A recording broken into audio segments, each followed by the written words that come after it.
তো এই যে আপনাদের ব্যস্ত মুখর মূল্যবান সময়গুলো থেকে যোগ বিয়োগ দিয়ে আপনারা টাইম বের করে এখানে আসছেন, এই টাইমের অনেক দাম। আমাদের জীবনের সবচাইতে দামি জিনিস হচ্ছে সময়। স্রষ্টার দেয়া সবচাইতে বড় নেয়ামত হচ্ছে সময়। এজন্য সময় যেন আমরা কোনো খারাপ কাজে, অকল্যাণের কাজে ব্যয় না করি, ভালো কাজে যেন ব্যয় করি। তাই যে কয়েক মিনিট কথা বলবো, লম্বা চূড়া কথা বলবো না, কান দুটো খরগোশের কানের মতো খাড়া করে শুনবার, বুঝবার, উপলব্ধি করার চেষ্টা করতে হবে। আমি প্রায়ই বলি, আমাদের একটা শক্ত সিদ্ধান্তই পারে আমাদেরকে জান্নাতি বানাতে। শক্ত সিদ্ধান্ত। আর আমাদের একটা দুর্বল সিদ্ধান্তই পারে আমাদেরকে হাতাবু জাহান্নাম, জাহান্নামের লাকড়ি বানাতে। So the decision is years. সিদ্ধান্ত আপনাদের। আপনি কোন পথে যাবেন, ডানে না বায়ে? ডানে গেলে জান্নাত, বায়ে গেলে জাহান্নাম। তো কোন দিকে যাবেন? কোন দিকে? ডানে যাব, কারণ আমরা ডানপন্থী, ডান ব্লকের লোক। সব নবীরা ডানপন্থী ছিল। সব নবীরা কি পন্থী ছিলেন? আমরাও ডানপন্থী। ডানপন্থী থেকেই যেন আমরা আমাদের শেষ নিঃশ্বাস ত্যাগ করতে পারি। আল্লাহ তুমি তৌফিক দাও। আজকের আলোচনার বিষয় হালাল এবং হারাম। আলোচনার বিষয় হালাল এবং হারাম। দুই রাস্তা, হালাল চলে গেছে এইদিকে, হারাম গেছে এইদিকে। সো আমরা যাব কোন দিকে? ডান দিকে। হালাল খুব বরকতময়, হালালে বরকত বেশি, হারামে বরকত নাই। বিশ্বাস করেন? 1 কোটি টাকা ইনকাম মাসে। কয় কোটি? এরকম লোক আছে না কসবাই? বাংলাদেশে আছে না? 1 কোটি টাকা ইনকাম, কোটি টাকা ইনকাম তার। কিন্তু বছরে কোটি কোটি টাকা তার ইনকাম, 1 মাসে ইনকাম 1 কোটি টাকা। কিন্তু দেখা যায় মাসে একটা হসপিটাল বিল পরিশোধ করতে তার চলে যায় 50 লাখ টাকা। আছে না নাই? ওয়াইফের ক্যান্সার, যার নেই কোনো অ্যান্সার। ছেলে ইয়াবা খায়, ওরে দেয়া লাগে 20 লাখ। বাড়ি ভাড়া, খাওয়া দাওয়া ইত্যাদি খরচ শেষে দেখা যায় মাস শেষে আরো 20 লাখ ঋণের মধ্যে পড়ে আছে। আছে না নাই? কিন্তু মাসে ইনকাম ছিল কত? 1 কোটি। কিন্তু মাস শেষে দেখা যায় 20 লক্ষ টাকা ঋণের বোঝায় চাপা পড়ে আছে। আর রিকশাওয়ালা, ওর বেতন নাই, যা পারে ইনকাম করে প্রতিদিন। মাসে অন এন অ্যাভারেজ তার ইনকাম 5,000। কয় হাজার? 1,000 চলে যায় ওর যে ছুপড়ির বেড়া, ওই বাড়ির ভাড়া দিতে।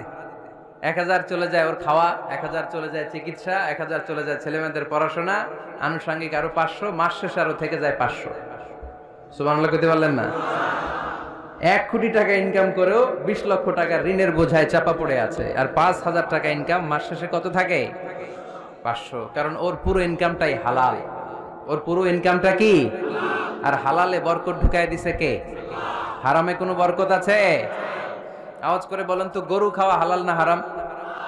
কুকুর খাওয়া? কুরবানিতে কি জবাই হয়? সুন্নতে খাতনার অনুষ্ঠানে, বিয়ের অনুষ্ঠানে, প্রতিদিন কসাইয়ের দোকানে, কোথাও কুকুর জবাই হয়? আচ্ছা, গরু বা গাভী বছরে বাচ্চা দেয় কয়টা? একটা। আর কুকুর দেয় কয়টা? 7টা, 10টা, 11টা। জন্ম নিয়ন্ত্রণ নাই তো, দেদারসে দিচ্ছে, ফ্যামিলি প্ল্যানিং নাই, তাই না? আচ্ছা, তো দেখেন, গরু বাচ্চা দিল কম, কুকুর বাচ্চা দিল বেশি। গরু জবাই হয় বেশি, কুকুর জবাই হয় না। গরু আমরা খাই বেশি, কুকুর খাই না। তারপরেও কসবায় গরু বেশি না কুকুর বেশি? আওয়াজ করে বলতে হবে, গরু না কুকুর? কারণ গরু খাওয়া হালাল, আর হালালে বরকত ঢুকায় দিছে কে? এজন্য দ্য ডিসিশন ইজ ইয়ার্স। সিদ্ধান্ত আপনার। কই যাবেন, ডানে না বায়ে? হালালের সাথে না হারামের সাথে? হালালটা হচ্ছে পরিবেশ বান্ধব। হালালটা কি? Eco friendly. এটা পরিবেশ বান্ধব, এটা স্বাস্থ্যকর, এটা রুচিসম্মত, এটার মধ্যে কোনো ঝামেলা নাই, এটাতে কোনো ভেজাল নাই। হালালে থাকলেই লাভ, যদিও অল্প। সুবহানাল্লাহ পড়েন। এজন্য রাব্বুল আলামিন বলেন, ইয়া আইয়ুহান নাসু কুলু মিম্মা ফিল আরদি হালালান তাইয়্যিবা ওয়া লা তাত্তাবিউ খুতুওয়াতিশ শাইতান ইন্নাহু লাকুম আদুউম মুবিন। ও মানুষেরা, শোনো শোনো, এই জমিনের ভেতরে যেটাকে আমি হালাল করেছি, যেটাকে আমি পবিত্র করেছি, ওইটা খাও, ওইটা গ্রহণ করো। হারাম খেও না, হারাম অর্জন করো না, হারামের কাছেও যেও না। শয়তানের পদাঙ্ক অনুসরণ করো না। জেনে রেখো, শয়তান হলো তোমাদের প্রকাশ্য দুশমন। ঠিক কিনা? আদুউম মুবিন। শয়তান আমাদের প্রকাশ্য দুশমন। সে হারামকে আমাদের কাছে চাকচিক্যময় করে তুলে। সে বুঝাতে চায় হারামের মধ্যে আরাম। আসলে হারামে আরাম আছে, হালালের মধ্যে বরকত। এজন্য আমরা সবসময় হালাল অবলম্বন করব। রাজি আছেন তো? কিন্তু আমরা যদি আমাদেরকে প্রশ্ন করি, আমাদের ব্যবসায়, আমাদের চাকরিতে, আমাদের লাইফ লিডিং সিস্টেমে আমরা কি শুধু হালাল খাই? কি খাই? হালালও খাই, সুযোগ পাইলে একটু যদি পাই অমনি ধরে ঘাপুস ঘুপুস। সুযোগ পাইলেই কি ঘাপুস ঘুপুস। ঘাপুস ঘুপুস করা যাবে না। অনেকে আবার আছে দেখবেন খাওয়ার ক্ষেত্রে হালাল খোঁজে। খাওয়ার ক্ষেত্রে আমি অনেক লোক দেখেছি। থাইল্যান্ডে আমি গেলাম, দেখি যে তার ব্যাপারে জানি যে সরকারি চাকরি করে, লক্ষ লক্ষ টাকা দুই হাতে কামায়, এমনি গাছেরটাও খায় তলারটাও কুড়ায়। আছে না নাই? তো ইচ্ছে মতো ডানে বাই ইনকাম করে, হালাল হারাম দুইটাই খায়। কিন্তু থাইল্যান্ডে যে হালাল খাবার খুঁজতেছে। কি খুঁজতেছে? ওখানে যে জিজ্ঞেস করে যে এই দোকানে কি পর্ক আছে? পর্ক থাকলে খাবো না। পর্ক মানে হচ্ছে শুকরের চর্বি। শুকরের গোশত বা চর্বি মিশানো কোনো খাবার উনি খাবে না, কারণ এটা হারাম। আর ঘুষ যে খায় এটা খুব হালাল। এরকম ডাকাইতে আছে না নাই? তাহলে আমাদের মুসলমানদের সবচেয়ে বড় সমস্যা হচ্ছে আমরা খাওয়ার ক্ষেত্রে হালাল খুঁজি, কিন্তু ইনকামের ক্ষেত্রে ওই জিনিসটা খুঁজি না। এরকম আছে না নাই? না। Your food should be halal, your drinks should be halal, your income should be halal, your dress up, your fashion should be halal, and your entertainment should be halal. আপনার পোশাক হতে হবে হালাল, আপনার খাদ্য হতে হবে হালাল, আপনার উপার্জন হতে হবে হালাল, আপনি যে বিনোদন করছেন এই বিনোদনটাও হতে হবে হালাল। চিল্লায় বলেন ঠিক কিনা? হালাল বিনোদন লাগবে, হালাল ড্রেস আপ লাগবে। ছেলেরা কি স্বর্ণ পড়তে পারবে? ছেলেরা কি সিল্কের জামা পড়তে পারবে? আমরা সিল্কের জামা পড়ি না, এটা আমাদের জন্য হারাম করেছে কে? ছেলেরা জুয়েলারি পড়তে পারবে? গলায় চেন পড়তে পারবে? হাতে ব্রেসলেট দিতে পারবে? আছে না নাই? এখানেও অনেকের আছে না নাই? দেয়া যাবে? অনেক ছেলে দেখবেন আবার কানের মধ্যে ছিদ্র করে। কসবায় মাশাআল্লাহ এগুলা নাই। আমি বাঁচায় দেওয়ার জন্য কইলাম নাই, আবার ওরা কয় আছে। আছে আছে না, এগুলো করা যাবে? দাড়িতে চুলে কালো রং দেয়া যাবে? এটা ধোঁকাবাজি। এটা কি? মান গাশশানা ফালাইসা মিন্না। আল্লাহর হাবিব সাল্লাল্লাহু আলাইহি ওয়াসাল্লাম বললেন, the person who deceives us he is not among আস। যে আমাদেরকে ধোঁকা দেয় সে কখনো আমার উম্মত হতে পারে না। মদিনার খেজুরের বাজার ভিজিট করতে গেলেন আল্লাহর হাবিব সাল্লাল্লাহু আলাইহি ওয়াসাল্লাম, অডিট করতে গেলেন। যে খেজুরের স্তূপের ভেতরে আল্লাহর হাবিব সাল্লাল্লাহু আলাইহি ওয়াসাল্লাম হাত ঢুকায় দিলেন। ঢুকায় দিয়ে দেখলেন ভিতরে পানি, উপরে শুকনা খেজুর, ভিতরে ভিজা খেজুর। আল্লাহর হাবিব সাল্লাল্লাহু আলাইহি ওয়াসাল্লাম বললেন, ঘটনা কি? ভিজা কেন? ব্যবসায়ী বলতেছে বৃষ্টি হয়েছিল। কি হয়েছিল? তো বৃষ্টি হইলে তো তার নমুনা সব জায়গায় থাকবে। তখন আল্লাহর হাবিব সাল্লাল্লাহু আলাইহি ওয়াসাল্লাম দাঁড়িয়ে বলেছিলেন, খবরদার, মান গাশশানা ফালাইসা মিন্না। যে আমাদেরকে ধোঁকা দেয় সে আমাদের দলভুক্ত হতে পারে না। এজন্য আমরা যেন কাউরে ধোঁকা না দেই, আমরা যেন হারামের সাথে সম্পর্ক জুড়ে না দেই। আমাদের সম্পর্ক হবে হালালের সাথে। চিল্লায় বলতে হবে কিসের সাথে? আজকের মাহফিলটা তখনই সার্থক হবে যখন এই কথাগুলো শুনে আমরা এই সিদ্ধান্তে উপনীত হতে পারবো যে আমার ফুড, আমার ড্রিঙ্কস, আমার ইনকাম, আমার ড্রেস আপ, আমার এন্টারটেইনমেন্ট, আমার সবকিছু হালাল দিয়ে আমি সাজাবো। আমার জীবনটাকে আমি হালাল দিয়ে সাজাবো। রাজি আছি না নাই? সব হালাল হইতে হবে। নারীদের ফ্যাশন, অনেক নারীরা ফ্যাশন সচেতন। খবরদার, নারীরা টাইট ফিটিং পোশাক পরতে পারবে না। পারবে? পাতলা পোশাক পরতে পারবে না। তারা নিজেদেরকে আবৃত করে রাখতে হবে। টাইট ফিটিং পোশাক পরতে পারবে না, অন্য ধর্মের পোশাক পরতে পারবে না, পর চুলা লাগাতে পারবে না। এই ফোর কর্নার্স, এই বর্ডার গুলো মেনে নারী যে কোনো ধরনের ফ্যাশন নিতে পারে। এই ফ্যাশনগুলোকে বৈধ করেছে কে? এজন্য রাব্বুল আলামিন বলেন, ইয়া আইয়ুহান নাসু কুলু মিম্মা ফিল আরদি হালালান তাইয়্যিবা ওয়ালা তাত্তাবিউ খুতুওয়াতিশ শাইতান ইন্নাহু লাকুম আদুউম মুবিন। সুবহানাল্লাহ পড়েন। ওহে মানুষেরা, এই জমিনে যেটা পবিত্র আর হালাল বলে আমি ঘোষণা দিয়েছি সেটা খাও, কারণ সেটাতেই বরকত। আর শয়তানের পদাঙ্ক অনুসরণ করো না, কারণ শয়তান তোমাদের প্রকাশ্য শত্রু। কথাটা বলেছেন কে? তাহলে আমরা হালালের পক্ষে না বিপক্ষে? এই আপনাদের গলার আওয়াজ। হালালের পক্ষে না বিপক্ষে? হারামের পক্ষে না বিপক্ষে? আমরা আমাদের জীবনটা হালাল দিয়ে সাজাতে চাই কি চাই না? কারণ হালালে বরকত ঢুকাই দিছে কে? কিভাবে আপনার জীবনের প্রতিটি অঙ্গনকে হালাল দিয়ে সাজাবেন, কিভাবে এই হারাম থেকে বেঁচে থাকবেন, এর কিছু মূলনীতি আছে, some principles, you have to follow it. এই প্রিন্সিপালগুলো যদি খেয়াল করেন তাহলে হালাল দিয়ে জীবন সাজানো সহজ। আর এই প্রিন্সিপালে মূলনীতিতে যদি ভেজাল লাগাই দেন তাহলে সব জায়গায় ভেজাল আছে না নাই?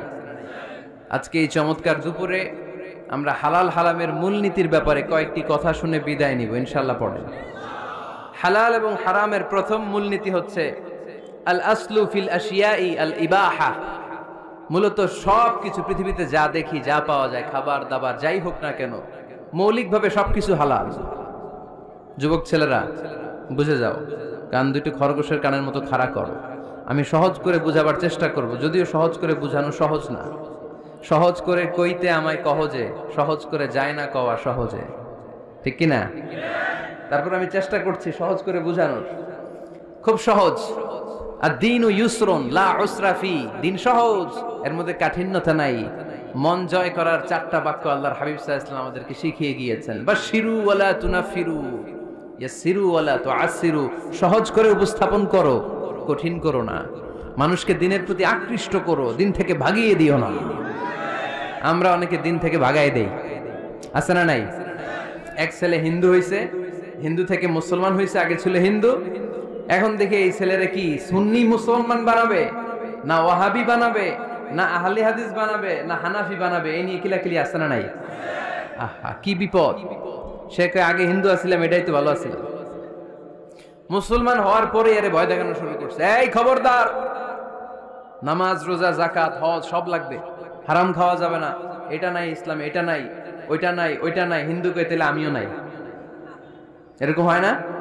খবরদার, আল্লাহ ছাড় দিতে চায়, মৌলবীরা ছাড় দেয় না, আছে না নাই?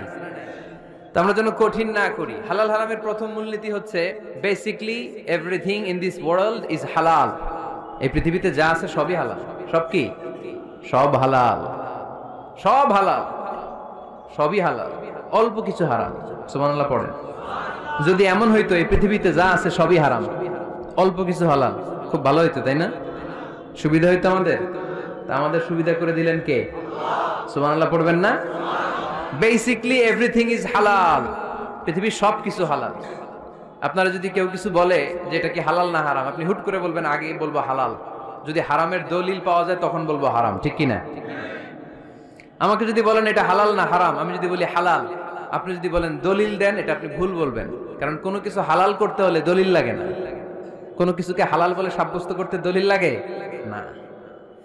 হারাম বলে যদি সাব্যস্ত করতে চান তখন দলিল লাগবে, তাও তেনা পেছানো দলিল দিয়ে হবে না, যেন তেন দলিল দিয়ে হবে, অকাট্য দলিল। এটাকে বলে আল আদিল্লা আল কাতঈয়া।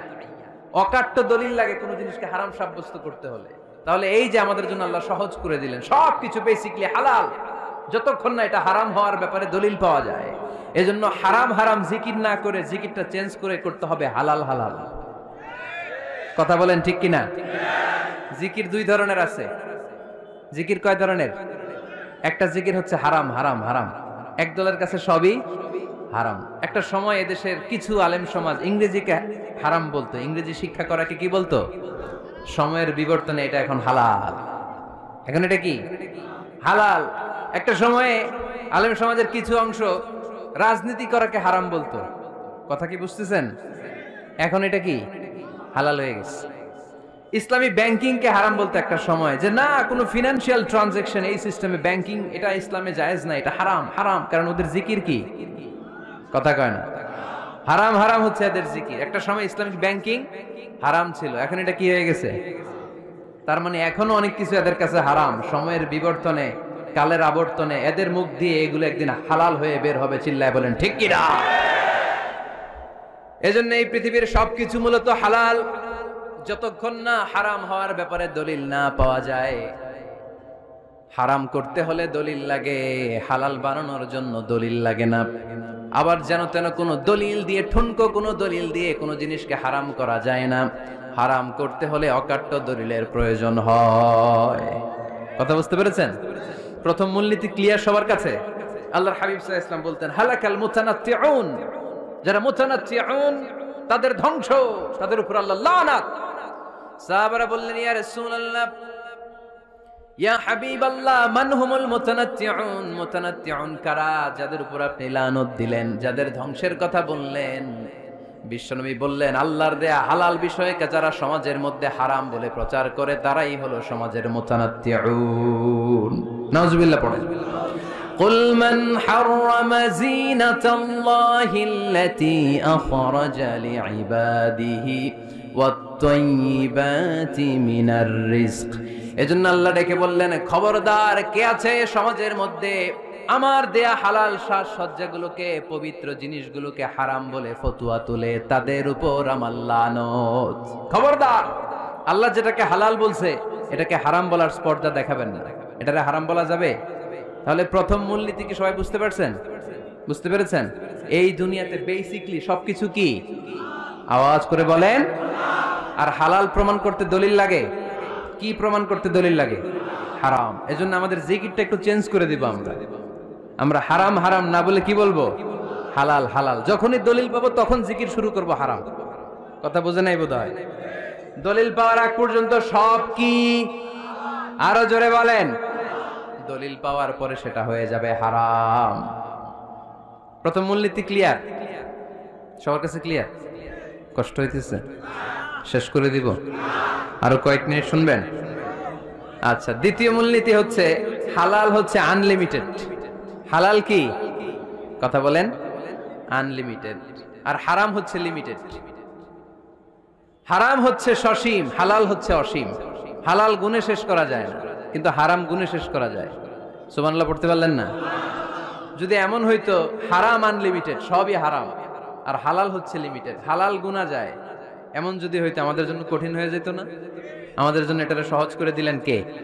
দেখেন, কোরআনে যত জায়গায় আল্লাহ হালালের ঘোষণা দিয়েছেন, আল্লাহ ব্যাপকভাবে দিয়েছেন। আল্লাহ বলেছেন, উহিল্লা লাকুম বাহিমাতুল আনআম, এই পৃথিবীতে যত গবাদি পশু আছে সব খাওয়া হালাল, ইল্লা মা ইউতলা আলাইকুম, তবে হাতে গোনা অল্প কয়েকটা ছাড়া, যেগুলো এখনই তোমাদেরকে তেলাওয়াত করে শোনানো হবে। পড়েন সুবহানাল্লাহ।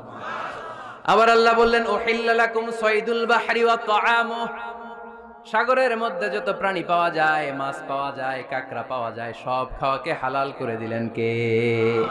সাগরে যত ধরনের প্রাণী আছে, কাঁকড়া বলেন, তিমি বলেন, যা বলেন, সব হালাল, হাতে গোনা অল্প কয়েকটা ছাড়া। সুবহানাল্লাহ পড়েন। তার মানে যখনই আল্লাহ তাআলা হালালের ঘোষণা দেন, আল্লাহ তাআলা এটাকে ব্যাপকভাবে ঘোষণা দেন। আর যখনই আল্লাহ হারামের ঘোষণা দেন কোরআনের ভেতরে, তখন আল্লাহ গুনে গুনে দেন। কিভাবে দেন? হুররিমাত আলাইকুমুল মাইতাতু ওয়াদ-দামু ওয়া লাহমুল খিনজির ওয়া মা উহিল্লা লিগাইরিল্লাহি বিহি ওয়াল মুনখানিকাতু ওয়াল মাওকুযাতু ওয়াল মুতারাদ্দিয়াতু ওয়ান নাতিহা, গুনে গুনে দিয়েছেন। সুবহানাল্লাহ পড়েন। যখন আল্লাহ বললেন হালাল, তখন বললেন চার পাওয়ালা যত জন্তু আছে হালাল, অল্প কয়েকটা ছাড়া। যখন ঘোষণা দিলেন হালালের, আল্লাহ বললেন সাগরের ভেতরে যত প্রাণী পাওয়া যায় সব খাওয়া হালাল, অল্প কয়েকটা ছাড়া। কিন্তু হারামের ঘোষণা যখন আল্লাহ কোরআনে দিলেন, তখন ব্যাপকভাবে দেয় নাই, গুনে গুনে দিছেন। রক্ত খাওয়া হারাম, মরা প্রাণী খাওয়া হারাম, শূকর খাওয়া হারাম, আল্লাহর নাম ছাড়া অন্য কোনো নামে বলি দেওয়া হয়েছে এরকম প্রাণী খাওয়া হারাম, সিংহের গুতা খায় কোনো প্রাণী মারা গেছে ওইটা হারাম। এরকম গুনে গুনে অল্প কয়েকটা হারাম, বাকি সব কিছুকে আমাদের জন্য হালাল করে দিয়েছে কে? আবার যদি আল্লাহর জিজ্ঞেস করে, আল্লাহ কাদেরকে বিয়ে করতে পারবো? আল্লাহ বলবে সবাইরে বিয়ে করবি। বাংলাদেশের নারীরা বিয়ে করা হালাল, পাকিস্তানের মেয়েদেরকে বিয়ে করা হালাল, সৌদি আরবের নারীদেরকে বিয়ে করা হালাল, এই বাংলাদেশের সিলেটের মেয়েদেরকে বিয়ে করা হালাল, ঢাকার মেয়েদেরকে বিয়ে করা হালাল, চট্টগ্রামের মেয়েদেরকে বিয়ে করা হালাল। হালালের কোনো শেষ নাই। সুবহানাল্লাহ পড়েন। কিন্তু যখন জিজ্ঞেস করলাম তাহলে কাকে কাকে বিয়ে করা হারাম, তখনই আল্লাহ গুনে গুনে 14 জনের নাম বলে দিলেন। পড়েন সুবহানাল্লাহ। হুররিমাত আলাইকুম উম্মাহাতুকুম ওয়া বানাতুকুম ওয়া আখাওয়াতুকুম ওয়া আম্মাতুকুম ওয়া খালাতুকুম ওয়া বানাতুল আখি ওয়া বানাতুল উখত। চিল্লায় পড়েন আল্লাহু আকবার। যখন হালাল, তখন ব্যাপকভাবে বললেন সব মেয়েদেরকে বিয়ে করতে পারো। মুসলিম যত নারী হয়, বাংলাদেশের হোক, পাকিস্তানের হোক, ইন্ডিয়ার হোক, গোটা বিশ্বের যে কোনো জায়গার মুসলিম নারী হলেই সেটা হালাল। কিন্তু হারাম কোনটা যখন জিজ্ঞেস করলাম, গুনে গুনে বললেন মাকে বিয়ে করা হারাম, নিজের কন্যাকে বিয়ে করা হারাম, বোনকে বিয়ে করা হারাম, ফুফিকে বিয়ে করা হারাম, খালাকে বিয়ে করা হারাম, ভাতিজিকে বিয়ে করা হারাম, নিজের ভাগ্নিকে বিয়ে করা হারাম। সুবহানাল্লাহ পড়বেন না? তাহলে সহজ না কঠিন? চিল্লায় বলেন, কি সহজ ইসলাম, কত সহজ। দাঁড়িয়ে নামাজ পড়া ফরজ, দাঁড়াতে পারতেছেন না, বসে পড়লেও কবুল করবে কে? অজু করে নামাজ পড়া কি? পানি নাই, তায়াম্মুম করে নামাজ পড়লে কবুল করবে কে? বিয়েতে মোহরানা দেওয়া কি? মোহরানা নাই। এক সাহাবী বললেন, ইয়া রাসূলুল্লাহ, বিয়ে করব, মোহরানা আছে? না। কি আছে? তো কিচ্ছু নাই। তো কিচ্ছু না থাকলে বিয়ে করবো কেমনে? মোহরানা দেওয়া লাগবে না? কোরআন পারো? পারি। কয়টা সূরা? এতটা সূরা। এক নারীকে জিজ্ঞেস করলেন, কোরআন পারো? বলে না, পারি না। আল্লাহর হাবিব সাল্লাল্লাহু আলাইহি ওয়াসাল্লাম দুইজনকে বিয়ে পড়ায় দিলেন। আর নারীকে বললেন, মা তুমি কোরআন পারো না, কিন্তু তোমার স্বামী কোরআন পারে। তোমার স্বামী টাকা দিয়ে পয়সা দিয়ে তোমাকে মোহরানা দিবে, সামর্থ্য তার নাই। সে প্রতিদিন তোমার একটু একটু করে কোরআন শিখায় দিবে, এটাই মা তোর বিয়ের মোহর। সহজ না কঠিন? আর কোনদিন ইসলামকে কঠিন বলবেন? কেউ কঠিন বললে ওটা শুনবেন? আওয়াজ করে বলতে হবে, ইসলাম কি কঠিন না সহজ? মাশাআল্লাহ। দুইটা মূলনীতি বুঝে গেছেন না? পৃথিবীর সব হালাল, যতক্ষণ না দলিল পাওয়া যায়। হালাল বলতে দলিল লাগে না, হারাম বলতে দলিল লাগে। 2 নাম্বার, হালাল আনলিমিটেড আর হারাম লিমিটেড। সহজ করে দিয়েছে, সুবহানাল্লাহ পড়েন। 3 নাম্বার, হালাল হারামের মূলনীতি হচ্ছে, ইসলাম শুধু হারাম বলে দিয়ে বসে থাকে নাই। কোন বিষয়ে যদি ইসলাম হারাম ঘোষণা দেয়, ইসলাম একটা অল্টারনেটিভ আমাদেরকে সাজেস্ট করেছে। সুবহানাল্লাহ কোন? আমি বলে দিলাম এটা করা যাবে না, এটা করা যাবে না, এটা করা যাবে না, আমার কাজ শেষ, কি করা যাবে হুজুর এটা কোন? এরকম প্রশ্ন আছে না নাই? হারাম হারাম এই জিকির করে যে আপনি বসে রইলেন, হালাল কোনটা এটা বলে দিয়ে যান, চিল্লায় বলেন ঠিক কি না? ইসলাম শুধু হারাম বলেই বসে থাকে নাই। যত জায়গায় ইসলাম হারাম বলেছে, ইসলাম একটা অল্টারনেটিভ সাজেস্ট করেছে। Islam provides us the alternatives, always alternative দিয়েছে। ইসলাম দ্যার্থইন কণ্ঠে ঘোষণা দিয়ে আমাদেরকে জানিয়ে দিয়েছে সুদ খাওয়া হালাল না হারাম। আমরা বললাম, আল্লাহ সুদ যদি হারাম হয় আমরা কেমন করে আমাদের জীবন চালাবো? আল্লাহ বললেন, ওয়া আহাল্লাল্লাহুল বাই'a ওয়া হারামার রিবা। চিন্তা নাই, ভয় নাই, কেমন করে সমাজ চলবে জেনে রাখো। আমি আল্লাহ যখনই সুদকে হারাম করেছি, তার বিপরীতে ব্যবসাকে আমি আল্লাহ তোমাদের জন্য হালাল করে দিয়েছি। অল্টারনেটিভ আছে না নাই? অল্টারনেটিভ মানে বোঝেন তো? বিকল্প। অল্টারনেটিভ মানে কি? বিকল্প। সুদ হারাম, সুদ হারাম বলে বসে থাকলে হয়তো ঝামেলা লাগতো না। সুদকে হারাম করে দিয়ে অল্টারনেটিভ আল্লাহ আমাদের জন্য ব্যবসাকে হালাল করে দিয়েছেন। পড়েন সুবহানাল্লাহ। ইসলাম বলেছে, ওয়ালা তাকরাবুজ জিনা, খবরদার বিবাহ বহির্ভূত, গার্লফ্রেন্ড বয়ফ্রেন্ড বলেন, পরকিয়া বলেন, কোন ধরনের শারীরিক সম্পর্ক জায়েজ নাই, এটা হারাম। জিনার কাছেও যেও না। এখন আমরা বললাম, আল্লাহ জিনার কাছেও যদি না যায় তাহলে যৌন চাহিদা মিটাবো কি করে? আল্লাহ বললেন, জিনাকে হারাম করেছি, অল্টারনেটিভ বিয়ের জায়েজ করে দিয়েছি। আন-নিকাহু মিন সুন্নতি ফামান রাগিবা আন সুন্নতি ফালাইসা মিন্নি। বিয়ে আমার সুন্নাহ, যে আমার সুন্নাতরে ভালোবাসে না সে আমার উম্মত হতে পারে না। এজন্য যুবক ভাইরা বিয়ে করবা। কি করবা? বিয়ের চেয়ে কোনো ভালো কাজ পৃথিবীতে হতে পারে? আমরা গার্লফ্রেন্ড বয়ফ্রেন্ড মানি না। আছে নাকি এদিকে কারো? আছে? আছে না? না, ওই যে কত বড় সাহস, হাত তোলে আবার যে একটা। এগুলার পুরা দেহটাই কলিজা। আমার সামনে বসে হাত তুলতেছে, আমার আছে, দেখছেন? পুরাটাই কলিজা এগুলো। না, এই জিএফ বিএফ এগুলোর সাথে আমরা নাই। আমরা বিয়ে করব। বিয়ে করলে বরকত দেয় কে? ছেলের বাপ মেয়ের বাপ সহজ করে দেন, সহজ করে দিবেন। কালিয়ারা না, কালিয়ারার ছেলের বাপ মেয়ের বাপ যারা আছেন সহজ করে দেন। ছেলে যদি মেয়েকে পছন্দ করে, মেয়ে যদি ছেলেকে পছন্দ করে, ছেলে যদি নামাজি হয়, কর্মঠ হয়, মেয়ে যদি ভদ্র হয়, বাদ সাধবেন না, বিয়ে দিয়ে দেন। কারণ বিয়ের চেয়ে ভালো কাজ আর হতে পারে না। এই যে পোলাপানের গলার আওয়াজ বেড়ে গেছে। এখন মহা খুশি, এখন আজহারি হুজুর জিন্দাবাদ।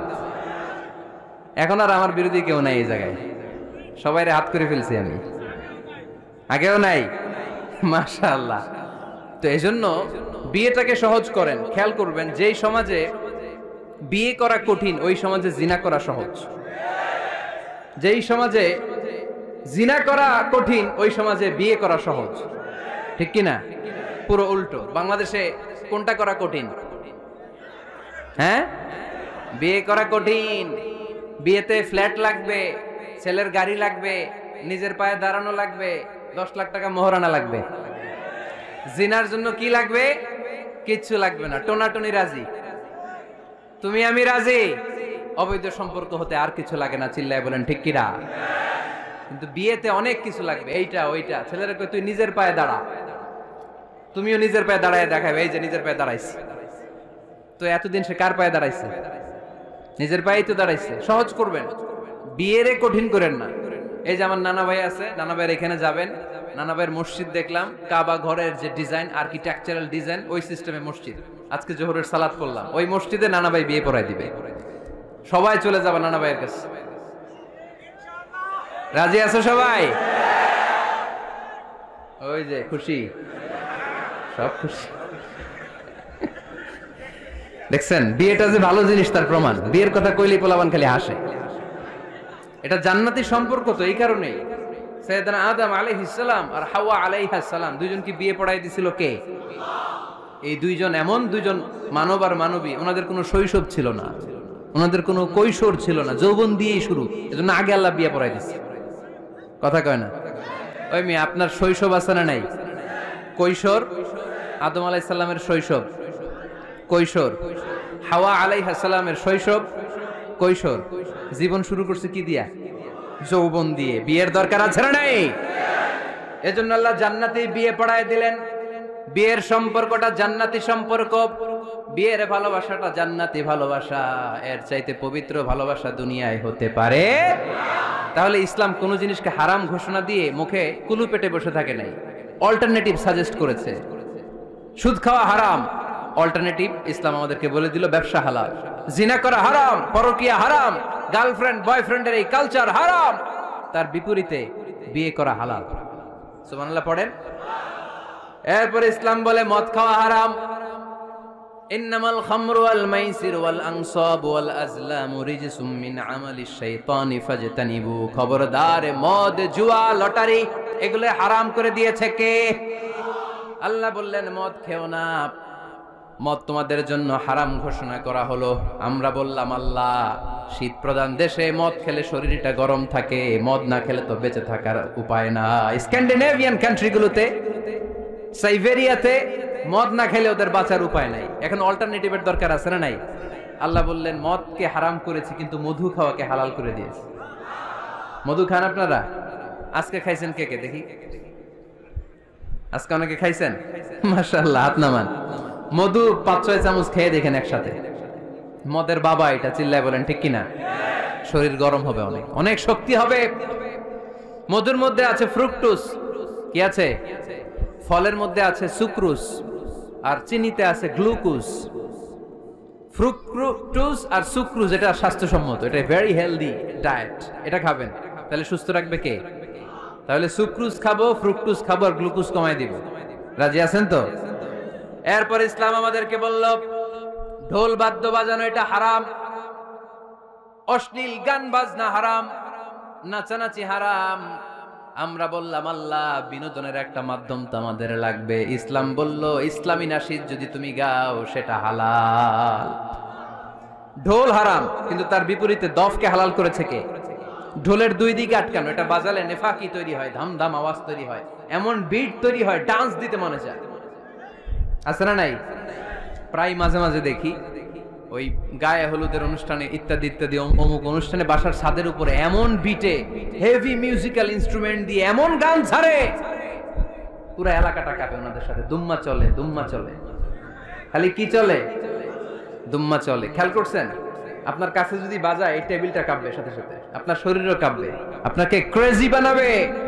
ইসলাম বলেছে না, যেটা তোমাকে ক্রেজি বানায়, যেটা তোমাকে অস্থির বানায়, যেটা তোমাকে অশ্লীল বানায়, ওটাকে হারাম করেছে কে? কিন্তু তার বিপরীতে সুস্থ বিনোদন আমাদের জন্য হালাল করে দিয়েছে কে? ঢোল বাজানো হারাম, কিন্তু ঢোলের বিপরীতে ইসলাম আমাদের জন্য দফ বাজানো জায়েজ করে দিলেন। আল্লাহর হাবিব সাল্লাল্লাহু আলাইহি ওয়াসাল্লাম যখন মক্কা থেকে হিজরত করে মদিনাতে গেলেন, মদিনার সানিয়াতুল ওয়াদা নামক জায়গায় মদিনার আবাল বৃদ্ধ বনিতা, সাহাবারা, নারীরা, পুরুষেরা, ছোট্ট সোনামণিরা দফ হাতে নিয়ে বিশ্বনবীকে ওয়েলকাম জানাতে শুরু করলো। তালাআল বাদরু আলাইনা من ثنيات الوداع وجب الشكر علينا ما دعا لله داع أيها المبعوث فينا جئت من أمر المطاع جئت شرفت المدينة مرحبا يا خير داع সবাই পড়েন طلع البدر علينا من ثنيات الوداع وجب الشكر علينا ما دعا لله داع সুবহানাল্লাহ পড়েন। এই যে আমরা নাশিদটা গাইলাম, এটা হালাল না হারাম? সাথে যদি দফও থাকতো, আমরা যদি দফও বাজাইতাম, এটা হালাল না হারাম? এটা হালাল। দেখেন কি সুন্দর check and balance, Islam check and balance করেছে। কতটা ভারসাম্যপূর্ণ জীবন ব্যবস্থা আমরা পেয়েছি, কত চমৎকার আমাদের শরিয়া। এটারে আমরা কঠিন বানাই, ঢোল বাজানো হারাম, কিন্তু তার বিপরীতে দফ বাজানোকে হালাল করে দিয়েছে কে? আবার আল্লাহর হাবিব সাল্লাল্লাহু আলাইহি ওয়াসাল্লাম বলতেন আ'লিনু আন নিকাহ বিদ দুফুফ, এলাকায় যখন তোমাদের কারো বিয়ে হয় দফ দিয়ে ব্যান্ড পার্টি করে জানিয়ে দাও। ঢোলের ব্যান্ড পার্টি না, গিটারের না, হারমোনিয়ামের না, বংশী বাজায় কে রে সখী, বংশী বাজায় কে? ওই বংশী দিয়া না, ওই বংশী হারাম, বাঁশি বাজানো হারাম, কিন্তু দফ বাজানোকে হালাল করে দিয়েছে কে? বিয়ের ঘোষণায় দফ বাজিয়ে ব্যান্ড পার্টি করতে বলেছে বিষ্ণু ঈসা ইসলাম। কারণ বিয়েতে একজন নারী পুরুষের যেই সম্পর্ক হয়, জিনা বা ব্যভিচারে একই সম্পর্ক হয়, পার্থক্য হচ্ছে এটা সামাজিক স্বীকৃতি আছে, জিনার স্বীকৃতি নাই, ঠিক কিনা? এজন্য বিয়ে গোপন করে করা যায় না, এটা অ্যানাউন্স করে করতে হয়। ওমরে ফারুক রাদিয়াল্লাহু তাআলা আনহু যখন মদিনার খলিফা, উনি বলতেন লুকিয়ে লুকিয়ে যদি কেউ বিয়ে করে, সমাজের আশেপাশে তার প্রতিবেশীরা যদি তাদের দাম্পত্য জীবন সম্পর্কে না জানে, আমি তাদের দুইজনকে জিনার শাস্তি দেব। কারণ লুকিয়ে বিয়ে করা যায় না, সবাইকে জানিয়ে অ্যানাউন্স করে সবার দোয়া নিয়ে বিয়ের পিড়িতে বসতে হয়। চিল্লায় বলেন ঠিক কিনা? এজন্য ইসলাম শুধু হারাম বলে জিকির করে নাই, যেখানেই হারাম তার বিপরীতে ইসলাম হালালের বিকল্প দিয়েছে, ঠিক কিনা? এই নিয়মটা বুঝতে পারছেন? সবার কাছে ক্লিয়ার? 4 নম্বর মূলনীতি হচ্ছে ইসলাম যেই জিনিসটাকেই হারাম বলেছে তার পেছনে লজিক আছে, যুক্তি আছে, কারণ আছে। 3টা কারণ থাকার কারণে কোনো বিষয়কে ইসলাম হারাম বলে। হয়তো সেটা খাবিথ, অপবিত্র, যেমন পেশাব পায়খানা খাওয়া যাবে, হালাল না হারাম? কারণ এটা অপবিত্র, ঠিক কিনা? 2 নাম্বার হচ্ছে মুদির, এটা ক্ষতিকর। ইয়াবা খাওয়া, এটার মধ্যে অনেক লাভ আছে না? হ্যাঁ, গাঞ্জা খাওয়া, সিগারেট খাওয়া, হ্যাঁ, স্মোকিং কজেস ক্যান্সার। ধূমপানে কি হয়? কর্কট রোগ হয়। পৃথিবীতে এই একমাত্র খাবার যেটা টয়লেটে ঢুকে খাওয়া যায়।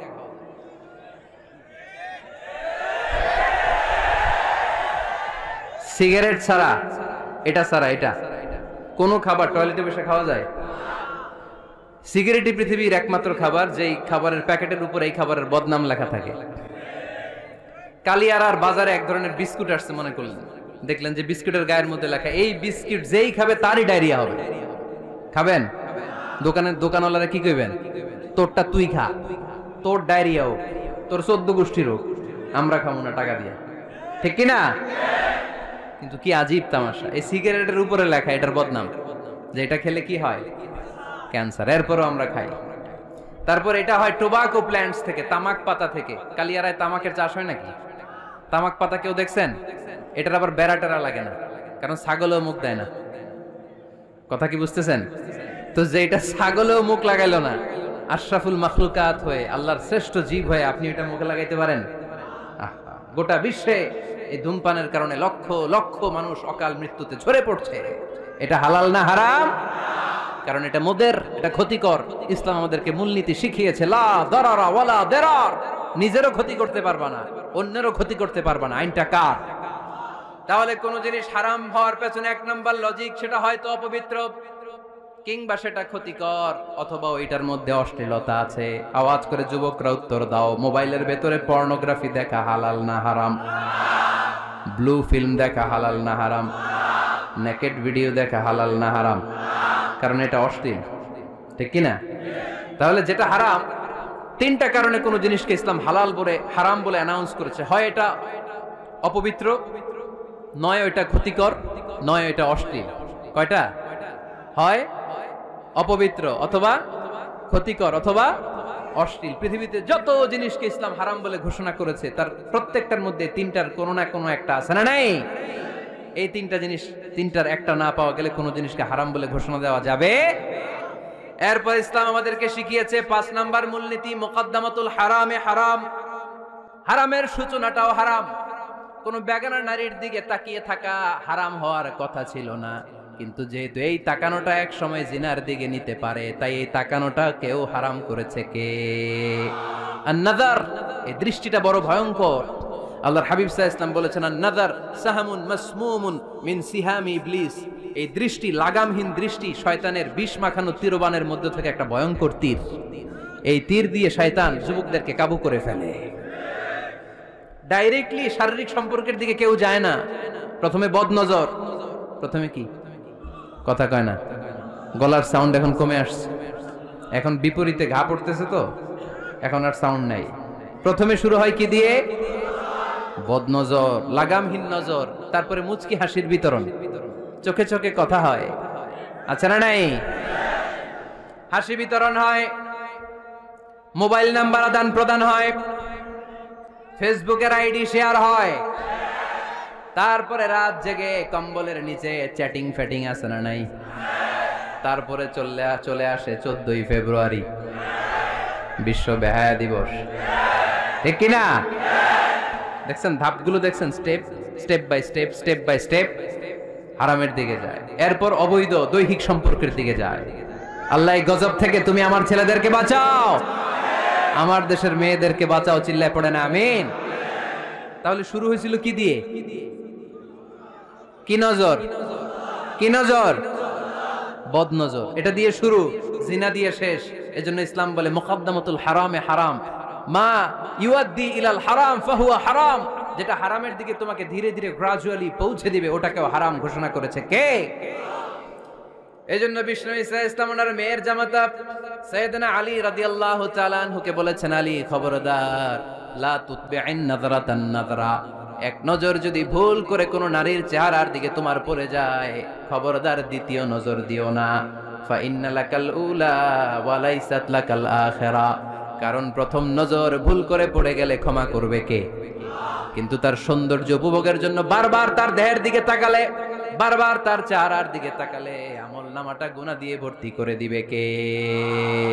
আল্লাহ চেক এন্ড ব্যালেন্স করেছেন। পুরুষদেরকেও বলেছে চোখ নামাও, কুল্লিল মুমিনিনা ইয়াগুদ্দু মিন আবসারিহিম, lower your gaze, lower your eyesight. নারীকেও একই কথা বললেন, কুল্লিল মুমিনাতি ইয়াগুদ্দুনা মিন আবসারিহিন্না। ও নারীরা, তোমরাও চোখ নামাও, নজরকে ঠিক করো। এই বদনজর সব সর্বনাশের মূল। জোরে বলেন ঠিক কিনা?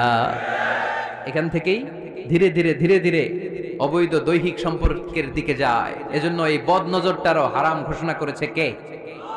এই মূলনীতি বুঝতে পেরেছেন? 7 নাম্বার মূলনীতি হচ্ছে আল হিলাতু বিল হারামি হারাম। হারাম খাওয়ার জন্য কৌশল করাও হারাম। কথা বুঝেন নাই? কালিয়ারার ভাইরা কথা বুঝেন নাই না? আল হিলাতু বিল হারামি হারাম। হারাম খাওয়ার জন্য কৌশল করাটাও কি হারাম? আওয়াজ করে উত্তর দেন, ঘুষ খাওয়া কি? সবাই বলেন হারাম। এখন ঘুষরে যদি কৌশল করে খান, ওটা হালাল হয়ে যাবে না? ঘুষের নাম দিছে এখন হাদিয়া। ঘুষের নাম কি? আবার ঘুষের নাম দিছে বকশিস, ঘুষের নাম দিছে স্পিড মানি। ঘুষের নাম কি? তার নাম চেঞ্জ করলে হালাল হয়ে যাবে? আমি ফেসবুকে এক জায়গায় দেখলাম লেখা হালাল অ্যালকোহল, মানে হালাল মদ। কি লেখা? হালাল অ্যালকোহল, হালাল মদ। মদ কি হালাল হইতে পারে? লেভেল লাগালে হালাল হয়ে যাবে? সহিহ বুখারীর বর্ণনা, আল্লাহ রাসূল সাল্লাল্লাহু আলাইহি ওয়াসাল্লাম এক সাহাবীকে এক এলাকায় যাকাতের সম্পদ উত্তোলন করে নিয়ে আসার জন্য পাঠালেন। উনি গেলেন, যে যাকাতের সম্পদ নিয়ে আসলেন, এসে বললেন, হাযা লাকুম ওয়া হাযা উহদিয়া লি। সহিহ বুখারীর বর্ণনা, আল্লাহ রাসূল সাল্লাল্লাহু আলাইহি ওয়াসাল্লামের কাছে এসে বললেন, এই যে ছাগল গরু দেখতে পাচ্ছ, এগুলো আমি যাকাতের সুপারভাইজার হিসেবে ওই এলাকা থেকে উত্তোলন করে এনেছি, এগুলো বাইতুল মালের, আর এগুলো আমার। এগুলো আল্লাহ রাসূল সাল্লাল্লাহু আলাইহি ওয়াসাল্লাম রেগে গেলেন। আল্লাহর হাবিব সাল্লাল্লাহু আলাইহি ওয়াসাল্লাম বললেন, এগুলো তোমার, এগুলো পাইলা কেমনে? সে বললে, এগুলো আমারে হাদিয়া দিছে। বিশ্বনবী বললেন, তুমি যদি ওই এলাকায় না যেতা, তোমার ঘরে বসে থাকতা, তোমারে হাদিয়া দিত নাকি? কয় না। বিশ্বনবী বললেন, এইটার নামই ঘুষ। এইটার নাম কি? কারণ ওরা তোমাকে হাদিয়া দিছে এই কারণে তুমি যখন যাকাতের হিসাব করবা তুমি যেন নাদুস নুদুস ছাগলগুলো নিয়ে না আসো, তুমি যেন বড় সাইজের ওটগুলো নিয়ে না আসো, তুমি যাতে যাকাতের হিসাব করতে যে একটু ছাড় দাও, ওদেরকে একটু সুযোগ দাও, ওদেরকে আলাদা অ্যাডভান্টেজ দাও, এক্সট্রা প্রিভিলেজ দাও, এজন্য আগেই তোমারে হাদিয়ার নামে ঘুষ দিয়ে বশ করে রেখেছে। চিল্লায় বলেন ঠিক কিনা? হাদিয়ারে ঘুষকে হাদিয়ার লেভেল লাগালে, ঘুষকে বকশিসের লেভেল লাগালে এই ঘুষ কখনো জায়েজ হতে পারে না। এজন্য হারাম খাওয়ার জন্য কৌশল করাও কি হারাম।